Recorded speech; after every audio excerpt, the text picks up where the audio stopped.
le sens du temple, pour la tradition hébraïque, et l'attitude de Jésus à l'égard du temple. On se souvient de cet endroit où Jésus a chassé les marchands.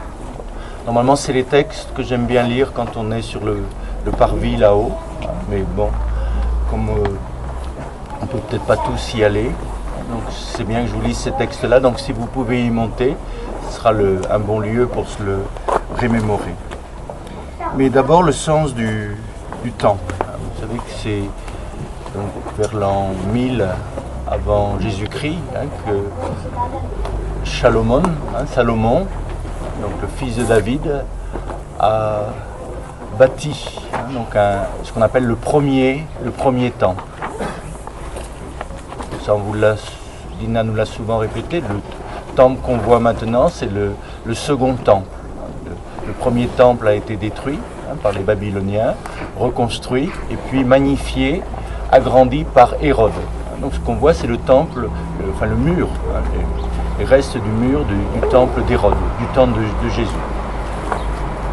Et puis dans le tunnel où on est passé, vous vous souvenez de ces pierres, on disait que c'était la rue du temple de Jésus, une rue hérodienne. Donc qu'est-ce que Jésus faisait dans ce temple? Mais d'abord pour Salomon. Pourquoi un temple? À quoi ça sert? Vous vous souvenez qu'à l'origine, le temple, les premiers temples, c'était un arbre. Le premier temple, c'est l'arbre. C'est-à-dire ce qui fait le lien entre le ciel et la terre, entre les racines et la lumière. Et les premiers temples, dans le désert, c'était 4 pierres. On mettait 4 pierres, le carré qui symbolise le monde, et au milieu, l'homme debout, qui fait le lien. Le temple, vous vous souvenez, c'est introduire de la verticale dans l'espace. Comme le Shabbat, c'est introduire de la verticale dans le temps. C'est ouvrir le temps à l'éternel, et là, c'est ouvrir l'espace fini à l'infini. Donc là, Salomon, dans sa prière, est conscient de tout cela. Et il dit, donc, après avoir béni Dieu, pour l'avoir rendu capable de bâtir une maison pour le nom, pas une maison pour contenir Dieu, mais pour célébrer son nom, pour évoquer son nom. Et là, il demande, Dieu habiterait-il vraiment sur la terre? Voici que les cieux et les cieux des cieux ne peuvent le contenir. Moins encore cette maison que j'ai construite. Sois attentif à la prière et à la supplication de ton serviteur, ô toi qui es celui qui est. Que tes yeux soient ouverts, jour et nuit, sur cette maison, toi que nul mur ne peuvent contenir. Que tes yeux soient ouverts sur ce lieu dont tu as dit, mon nom sera là. Écoute la prière que ton serviteur fera en ce lieu.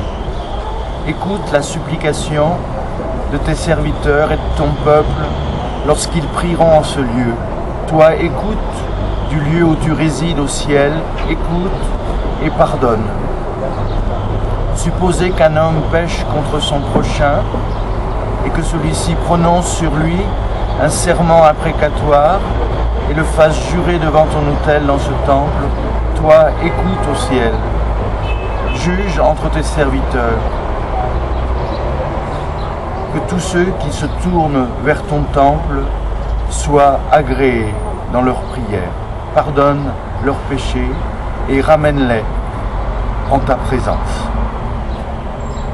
Donc le temple, il est rappelé que Dieu, encore une fois l'être qui fait être tout ce qui est, il n'est pas ailleurs que partout. Nul lieu ne peut le contenir. Mais il y a des lieux où on peut faire mémoire de son nom. On peut l'invoquer et l'évoquer.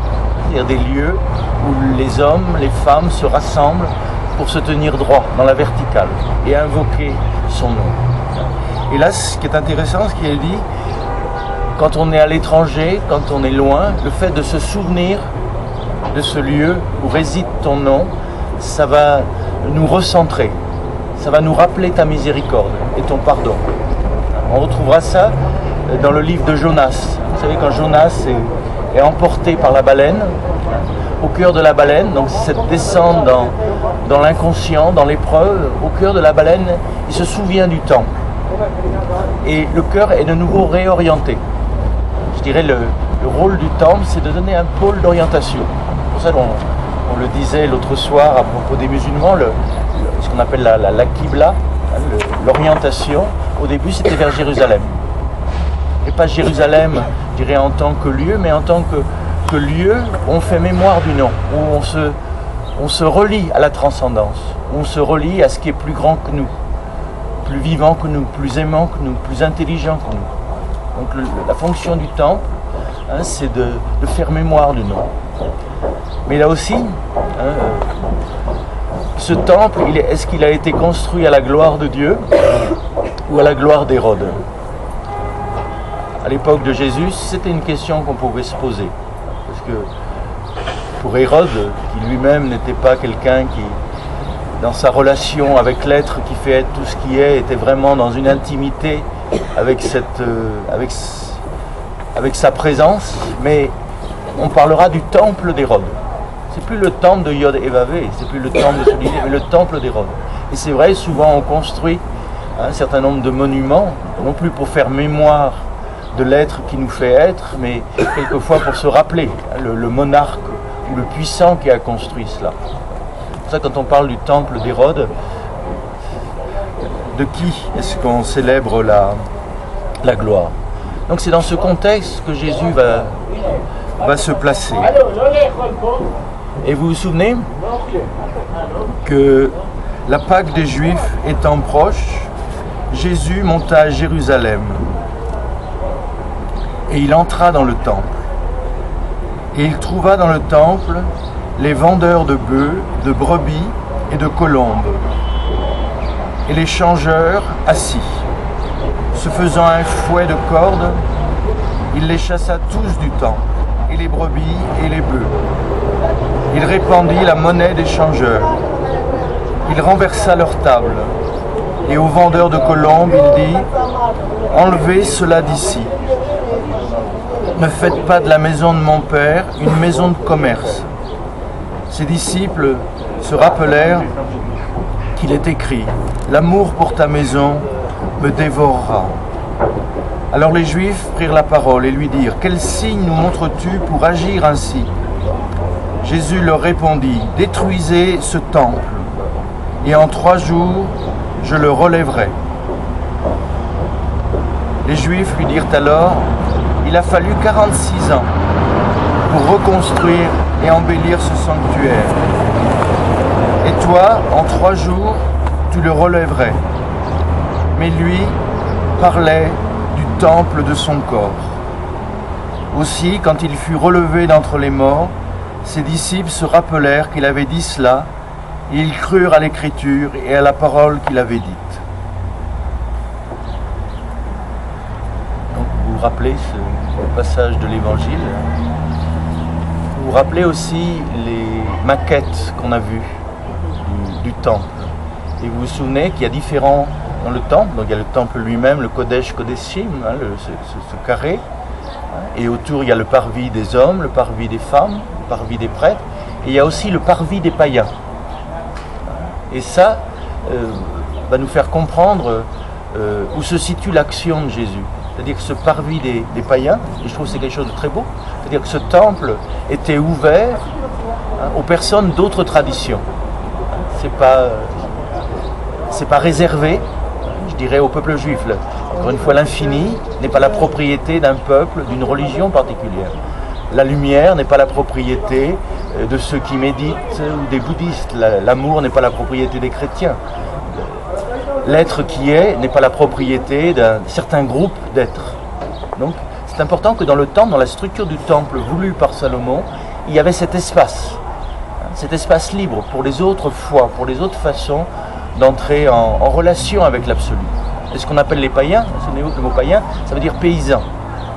La religion païenne, c'est la religion paysanne. C'est-à-dire, on adore l'être qui fait être toute chose à partir des arbres, à partir de la terre, à partir du soleil. Le temple, c'est la création. Donc tous les éléments sont des signes et des symboles de la présence de l'être qui fait être toute chose, de la présence du Créateur. Et dans le temple de Salomon, il y a de la place pour cette forme de pratique. Et c'est là qu'étaient installés les marchands d'une religion particulière, avec les sacrifices d'animaux, avec les changeurs, changer la monnaie, c'est un vieux métier, changer les... Et c'est là que Jésus va se mettre en colère, parce que vous empêchez les gens d'autres traditions de prier. Et ils ont leur place dans le temple de l'être qui fait être tout ce qui est. Et ça le met en colère. Souvenez-vous que Jésus est un doux, mais n'est pas un mou. Et devant l'injustice, et pour lui c'est l'injustice la plus grave, c'est d'empêcher quelqu'un de prier, d'empêcher quelqu'un d'entrer en relation avec ce qu'il considère comme l'absolu, avec la forme par laquelle l'absolu lui parle. Ça c'est l'injustice, c'est empêcher, c'est couper l'homme de sa transcendance. C'est le priver de l'ouvert, c'est le priver de son ouverture à ce qui le dépasse. C'est l'enfermer, nous voulons faire, c'est l'enfermer dans son être pour la mort. Et ça c'est injuste, et ça le met en colère. Vous sentez bien que la colère de Jésus, c'est la colère de l'amour, c'est un peu comme une colère d'enfant. Vous avez une colère d'enfant qui est spontanée, qui ne laisse pas de traces après, qui ne laisse pas de karma, comme on dit. Donc il y a des justes colères. La bonté, la miséricorde, la douceur, ça n'exclut pas. Je dirais ces bouillonnements que l'on peut ressentir, et que vous avez ressentis à certains moments pendant notre voyage, devant des choses injustes. C'est tout à fait normal, quand on voit le mur qu'on voyait hier à Bethléem, de sentir que ça puisse bouillonner en nous, si on a une certaine sensibilité. Vous avez vu cette belle parabole qu'on vient de vivre là il y a quelques instants. On rencontre un autre groupe. Vous avez remarqué ? Personne ne s'est détourné à droite ou à gauche. On a fait front. On est rentré dans l'autre groupe. Et ça s'est très bien passé. C'est fluide. Mais imaginez que chacun, tout d'un coup, on s'arrête. Qu'on se fixe, qu'on se fige, qu'on se solidifie. Ça devient deux murs impénétrables. Je trouve que c'est une très belle image. Les peuples sont différents. Ils parlent d'autres langues, ils ont d'autres mœurs. Mais vous sentez bien, c'est liquide, c'est fluide. Mais dès qu'on se fige dans sa pensée, dès qu'on se fige dans sa religion, dès qu'on se fige dans j'ai raison, c'est moi le plus fort, ça devient des murs, En nous rappelant ce que disait notre guide hier, ces murs, c'est un peu du contreplaqué, ça peut se démonter. Il y en a parmi nous qui ont détruit le mur de Berlin, donc demandez à Paul comment ça se passe. Donc il faudra venir un jour avec nos marteaux, et pour que de nouveau les peuples se rencontrent, encore une fois se fassent face, ils sont différents, ils continuent leur chemin. Mais c'est liquide, on peut passer les uns à travers les autres. Donc Jésus se met en colère, parce qu'il y a quelque chose là, on s'approprie le lieu, en disant c'est à nous, les autres n'ont pas le droit d'entrer. On s'approprie le puits, on s'approprie le temple, on s'approprie Dieu. Mon Dieu n'est pas ton Dieu. Le Dieu des Juifs n'est pas le Dieu des chrétiens, le Dieu des chrétiens n'est pas le Dieu des... Vous sentez bien ? Encore une fois, cette façon de s'approprier l'être, le réel. Et donc Jésus, là, exprime, je dirais, ce qui l'habite. Ma maison est une maison de prière pour tous les peuples. Donc dans l'information qu'il veut nous communiquer, le Dieu qu'il veut nous faire partager, qu'elle nous invite à communier, parce que là où est je suis, je veux que vous soyez aussi. Ce je suis qui s'incarne en lui et qui peut s'incarner en chacun de nous, c'est un être ouvert à l'universel, ouvert à toutes les différences et aux autres façons de prier, aux autres façons d'adorer. Et puis, bon, là vous comprenez le conflit, quand il dit que de ce temple, il ne restera pas pierre sur pierre. Comme s'il avait l'intuition de ce qui va se passer dans les années 70 avec Titus, qui effectivement vont détruire le temple. Mais il dira quelque chose d'encore plus insupportable, je dirais, pour les tenants de la tradition hébraïque à l'époque. Détruisez ce temple, je le rebâtis en 3 jours. Et le texte nous dit, il parlait du temple de son corps. C'est-à-dire que désormais, ce qu'il essaye de transmettre à ses disciples, c'est que le temple, c'est le corps de l'homme. Le Saint des Saints, le Kodesh Kodeshim, c'est le cœur de l'homme. Et devant tout être, il y a la présence de Dieu, en tout être, puisqu'il y a le souffle, il y a l'être qui le fait être. Même si cet être est pour nous extrêmement difficile à supporter, à entendre, la présence de l'être, c'est là qu'est le temple. Donc c'est pour ça que dans la tradition chrétienne, on verra par la suite, eh bien, on abandonnera le temple. Ce ne sera pas un lieu de culte, on ne reconstruira pas de temple. Parce que le temple, je dirais, chacun le porte en lui. Nous sommes des temples, je ne sais pas, comme des temples portables. Le souffle, l'énergie créatrice, la présence, elle est en chacun de nous. Et le temple, désormais, ce sera un temple, ce sera des pierres vivantes. Le lieu où on va, donc le Cénacle, là où a eu lieu la Pentecôte, c'est le lieu où on rappelle que le nouveau temple, ce sont les êtres humains, les uns avec les autres. C'est-à-dire chacun est une pierre du temple. Chacun est une pierre d'une nouvelle société. Chacun de nous est une pierre vivante pour créer une société. Alors on a le choix entre Babylone et la nouvelle Jérusalem, justement. Là on revient au livre de l'Apocalypse. La nouvelle Jérusalem, justement, n'est pas faite avec, je dirais, les pierres de l'ancien temple, mais ce sont des pierres vivantes. Chacun de nous a une façon d'aimer. Comme chacun de nous est, je dirais, un rayon des béatitudes. On n'est pas toutes les béatitudes, mais chacun de nous a son rayon. On a leur rayon, c'est la douceur. D'autres, leur rayon, c'est les larmes. D'autres, leur rayon, c'est la volonté de justice. D'autres, leur rayon, c'est l'artisanat, artisan de paix. D'autres, leur rayon, c'est, je dirais, d'être capable de traverser les injures, les calomnies. Enfin, on a tous notre rayon. On a tous notre façon d'aimer, notre façon d'incarner la vie. Et c'est là le temple nouveau, qui est constitué, je dirais, des êtres humains qui s'accordent. Et c'est pas facile d'ajuster nos pierres. C'est pour ça qu'il y a toute cette symbolique de la pierre, vous savez, la pierre brute, qu'il s'agit de raboter pour en faire une pierre cubique. Et les pierres du temple, à ce moment-là, peuvent s'accorder les uns les autres. Et puis bon, il y a la pierre des pierres, la pierre philosophale, qui transforme toute chose en or. C'est-à-dire que quand la pierre du cœur est devenue une pierre philosophale, c'est-à-dire tout ce qu'on fait est transformé en conscience. C'est cette nouvelle conscience. Et à ce moment-là, il n'y a plus d'obstacles, il n'y a plus d'immondice. C'est le feu qu'on a déjà évoqué, qui transforme en lumière tout ce qu'il rencontre. Bon, je crois que c'était bon de se rappeler, je dirais, dans la proximité du temple, ces paroles de Jésus, et ce qu'elles peuvent impliquer dans notre façon de vivre ensemble et avec les autres religions. Avant d'aller vers le Cénacle, est-ce que vous avez quelque chose à préciser ?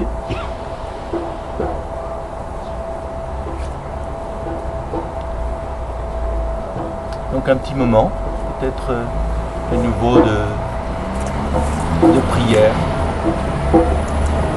Et là, ce que nous rappelle cet évangile, c'est que personne ne peut nous obliger à prier d'une façon ou d'une autre. Il y a de la place pour tout le monde.